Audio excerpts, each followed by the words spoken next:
Welcome back to 8482 Media. Today, I have a quick one for you guys on how to find and utilize the Vibrant Glow effect. So, initially, what you're going to want to do is go up to Media, click and drag your clip to the timeline. Once you have it there, we're going to go up to Effects, Video Effects, scroll down to Nightclub, and then it should be the first effect on the screen. Click and drag it down to your timeline, and now you can actually bring it to the beginning of the clip and elongate it to the end of the clip for it to fit the entirety of it.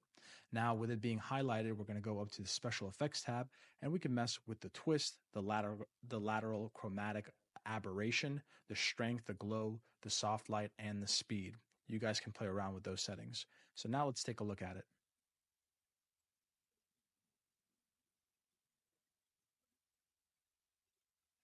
And that's the effect. Thank you guys for watching. If this was helpful in any way, please leave a like. If you have any questions, comment down below. Thank you guys for watching and have a great day.